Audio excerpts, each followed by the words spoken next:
네, 잘 쉬셨습니까?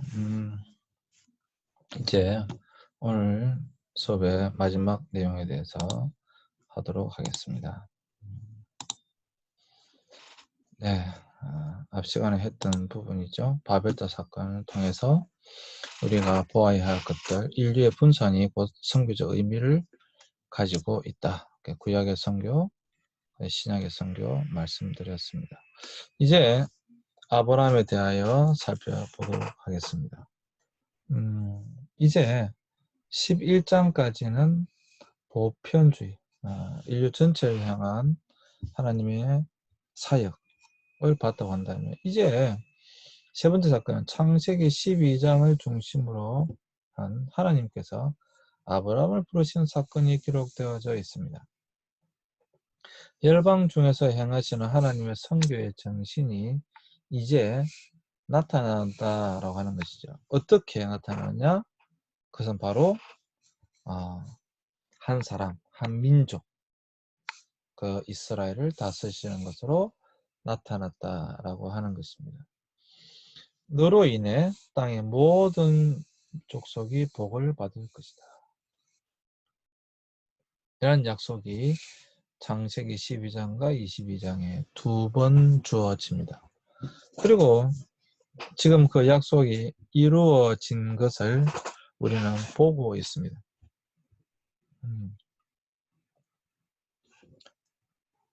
그 이후에 어떻게 되는지 한번 넘어가서 빨리 보도록 하겠습니다. 네. 자, 아브라함의 선택이 가져온 의미, 이거는 뭐 우리가 너무도 잘 알고 있는 사실 말씀이죠. 너무 잘 알고 있는 내용이죠. 소위 말하는 삼중 포기에 의한 삼중 축복이라고 합니다. 너는 너의 본토, 친척, 아비 집을 떠나라 라는 말씀이죠. 너는 너의 본토, 친척, 아비 집을 떠나라. 삼중포기죠. 그러면 본토를 떠나면, 친척을 떠나면, 아비 집을 떠나면 어떤 복이 내려오는가? 내가 큰 나라를 이루게 될 것이고, 친척을 떠나면 내 이름이 창대하게 될 것이고, 그리고 아비 집을 떠나면 나는 복의 근원, 복이 될 것이다. 복의 근원이 될 것이다. 라고 말씀하시고 있는 장면입니다. 본토, 자신의 고향을 떠나라. 나를 둘러싸고 있는 내가 지금까지 자라온 그 땅을 떠나라. 그리할 때 너로 하여금 큰 나라, 너의 후손이 큰 나라를 이루게 하겠다. 이것은 바로 영적인 의미에서의 하나님의 백성들입니다. 너의 친척을 떠나라. 나를, 그때 당시는 족장시대이기 때문에 나를 도와주는 것은 나의 부족 사람들이었어요. 그리고 나를 지켜주는 사람이었어요. 근데 그 친척들을 떠나라. 그리할 때에 너의 이름이 창대하게 될 것이다. 훨씬 더 많은 사람들이 너를 우러러보게 될 것이고, 너의 이름을 알게 될 것이고, 너를 존경하게 될 것이고, 그 다음에 아비 집을 떠나라. 아비 집은 보면 내가 상속받을 그런 것이잖아요. 그걸 떠나라. 그러면 너는 오히려 많은 사람들에게 복의 근원이 되게 될 것이다. 복이 되게 될 것이다. 라고 말씀하고 있는 것입니다. 삼중 포기에 따른 삼중 축복.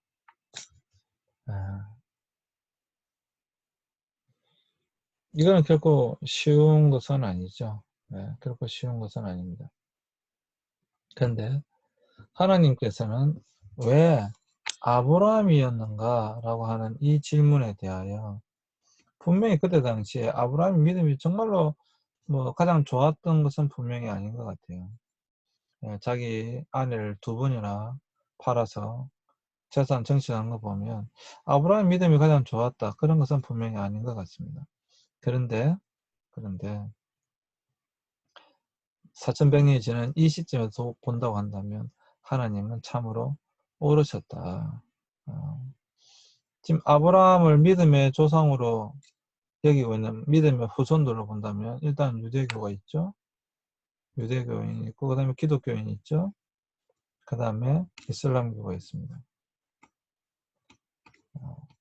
전 세계 유대교인은 뭐 몇백만 명 정도 됩니다. 그리고 전 세계 기독교인의 숫자는 20억이 넘습니다. 많게 한 23억 정도 됩니다. 이슬람 교회는 14억이죠. 이것만 해도 글쎄요, 전 세계 인구의 3분의 1이 넘죠. 전 세계 인구의 3분의 1이 넘는 엄청난 숫자. 약 5분의 2 가량이 아브라함을 믿음의 조상으로 두고 있다. 그리고 그 영향력은 얼마나 엄청난가를 지금 우리는 충분히 알 수가 있습니다. 왜 아브라함이었는가? 아브라함 믿음이 가장 좋아서였는가? 그런 것이 아니라 하나님은 이유를 보셨다라고 하는 것이죠. 이러한 지금 수많은 믿음의 후손들이 있다라고 하는 것을 미리 보신 것이죠. 놀라운 거죠, 사실. 그러니까 하나님이시죠. 이 삼중 포기에 의한 삼중 축복. 과연 그렇다고 한다면 우리는 얼마만큼 포기하고 있는가? 이 포기에 따라서 우리는 하나님부터 얼마나 축복을 받고 있는가? 한번 생각해 봤으면 좋겠습니다.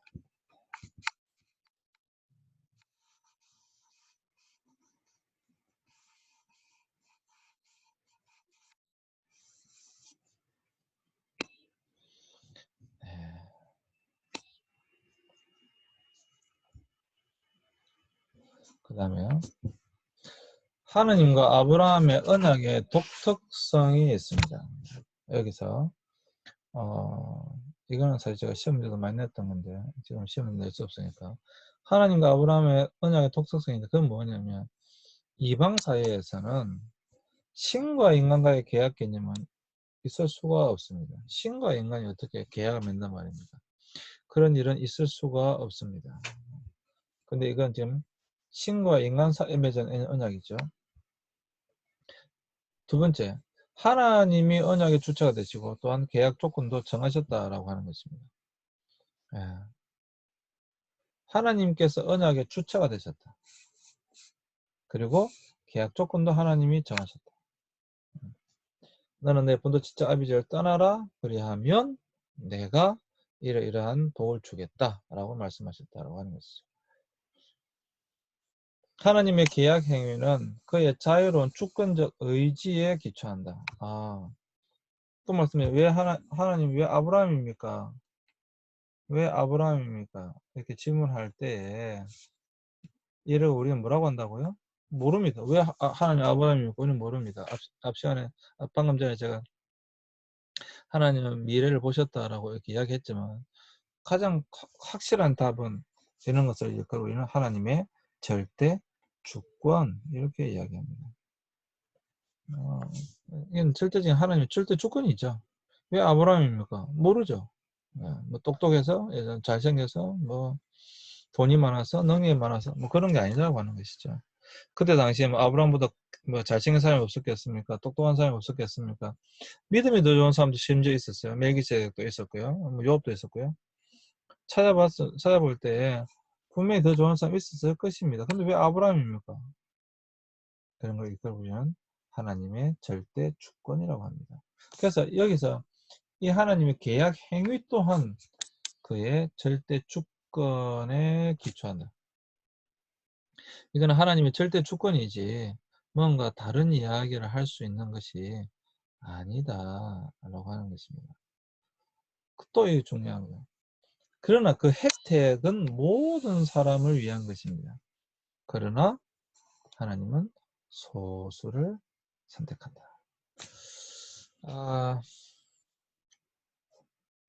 제가 앞 시간에 말씀드렸죠. 구약의 제일 중요한 단어가 뭐라고요? 언약이다. 여기 언약이다. 언약. 특별히 이 아브라함과의 언약이다. 구약은 뭐 신약도 마찬가지지만 이 언약의 성취, 어떻게 이 언약이 성취되는가를 보여주는 것인데, 그럼 이 언약이 어떻게 성취되었는가? 누구를 위해 성취되었는가? 이 언약의 성취는 남은 자를 통해서 성취된다. 이것은요, 지금도 마찬가지입니다. 하나님은 다수를 쓰시지 않습니다. 이거는 제가 확실하게 말씀드릴 수 있습니다. 하나님은 다수를 쓰시지 않습니다. 하나님은 소수의 남은 자를 쓰십니다. 그렇다고 한다면 우리는 어떻게 해야 합니까? 이 소수의 남은 자가 되어야 되지 않겠습니까? 저와 여러분들은 끝까지, 정말 끝까지 이 소수의 남은 자가 되어야만 합니다. 그리고 이 소수의 남은 자가 되기 위해서 우리는 최선을 다해야 합니다. 나중에 이 남은 자 할 때 또 하겠지만, 여러분, 우리는 남은 자입니까? 남기운 자입니까? 남겨진 자입니까? 그러니까 남은 자라 하면 내가 스스로 나의 능력으로 남은 거예요. 나의 의지로. 입니까? 아니면 하나님 은혜로 저는 남겨진 자입니까? 무엇일까요? 나의 믿음이나 나의 능력으로 남은 자인가? 아니면 하나님의 은혜로 남겨진 자인가? 생각해 보셨으면 좋겠습니다. 그때 남은 자 사상할 때 또 이 부분에 대해서 토론해 보도록 하겠습니다. 그때까지 한번 생각해 보시기 바랍니다. 네, 소수를 선택했다. 남은 자를 통해서 하나님은 역사하신다. 라고 하는 것입니다. 그러면 하나님께서 아브라함을 왜 선택하셨는가? 또 하나님은 왜 이스라엘 한민족을 선택하셨는가? 선택하신 이유가 무엇인가? 그것은 바로 하나님의 소유의 개념을 확고하기 위한 것입니다. 너는 내 것이라. 너는 내 것이라. 너는 내 것이라.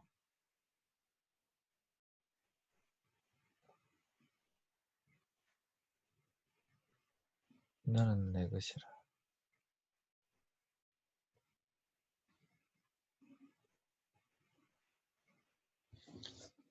네, 계속 찬양해 부르고 싶어서. 나를 지으신 주님, 내 안에 계셔. 처음부터 내 삶은 그의 손에 있었죠. 내 이름 아시죠. 내 모든 생각도 내 흐르는 눈물 그가 닦아주셨죠. 그는 내 아버지, 난 그의 소유. 그렇습니다.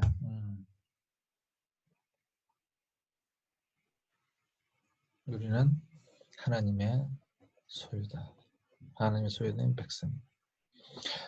소유 삼으셔서 뭐 하시기 위해서입니까? 성별 거룩하게 구별하시기 위해서입니다.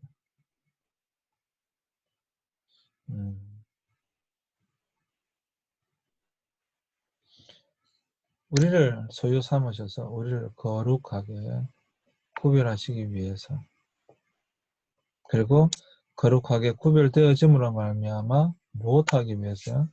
하나님께 영광을 돌리기 위해서. 하나님께 영광을 돌리기 위해서. 거기서 끝나면 안 되죠. 늘 말씀드리지만 선교의 도구로 삼기 위해서. 결국에는 여러분 다시 말씀드리지만 분명히 아브라함을 부르신 것은 특수주의예요. 특수한 것이죠. 그 다음에 이스라엘 백성들을 택하신 것은 분명히 특수한 것입니다. 맞습니다. 그거는 뭐 틀림없는 사건이에요. 틀림없는 사실입니다. 그러나 무엇하기 위해서 부르셨습니까? 선교입니다. 하나님이 어떤 분이신가를 아브라함을 통해서 이스라엘 백성들을 통해서 알리시기 위해서 그렇다 이 말입니다. 이걸 잊어버리면 안 됩니다. 하나님께서 왜 저와 여러분들을 구원하셨습니까? 선교의 도구로 쓰시기 위해서 그런 것입니다. 우리가 이것을 잊어버린다고 한다면 안 됩니다. 그리고 이것은 봉사입니다. 특권이 아닙니다. 아브라함과 이스라엘 부르신 것을 만약에 특권으로 생각한다면 안 됩니다. 특권이 아니라 봉사입니다. 봉사. 저와 여러분들을 주의 종으로 부르신 것은 특권이 아닙니다. 봉사입니다. 하나님께서 아브라함과 이스라엘을 부르신 것은 특권을 가지라고 부르신 것이 아닙니다.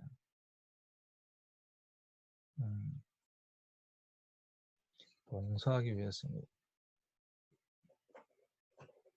우리가 목사가 된다라고 하는 것은 목사로서 하나님을 더 잘 섬기고 봉사하기 위한 것이지, 여러분, 내가 목사라고 하는 특권의식에 빠져 있으면 안 된다라고 하는 것이에요.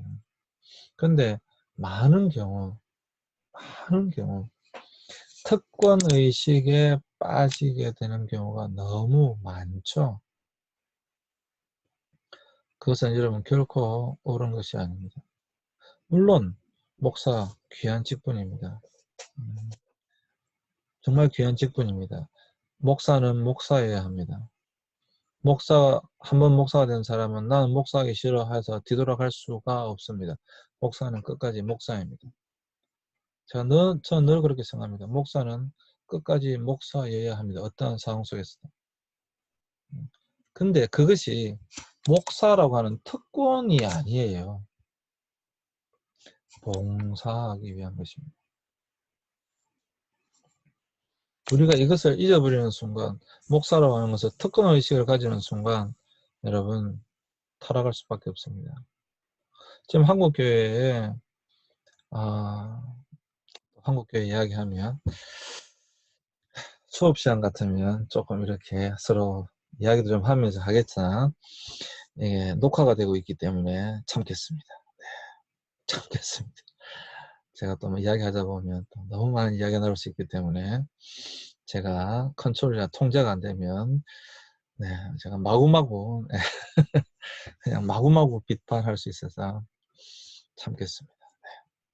어쨌거나 여러분, 목사는 특권이 아니다.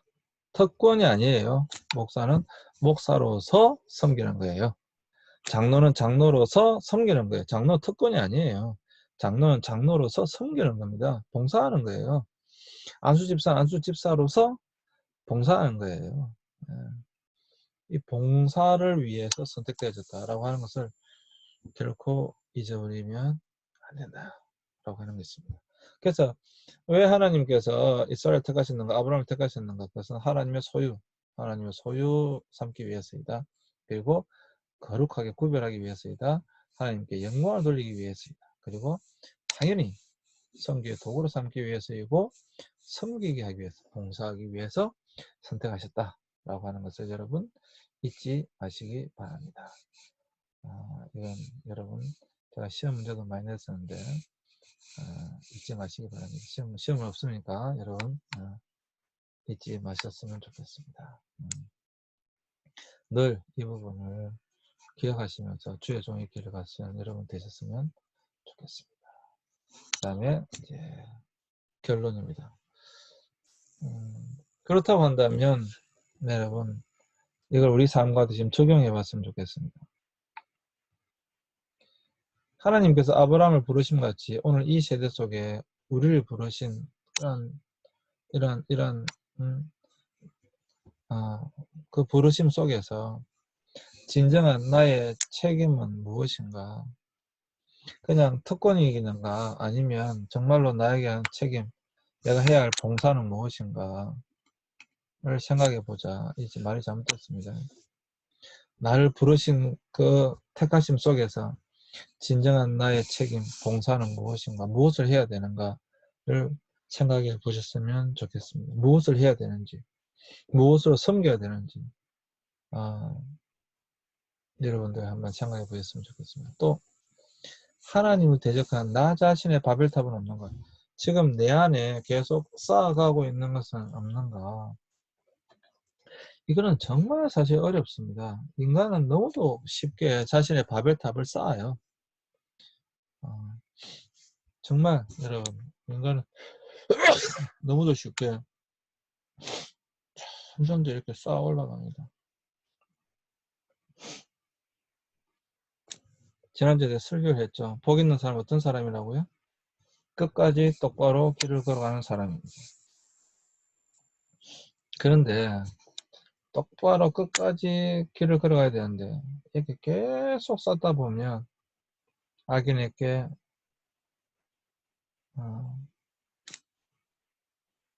죄인의 길, 오만한 자의 자리 점점 더 이게 높아집니다.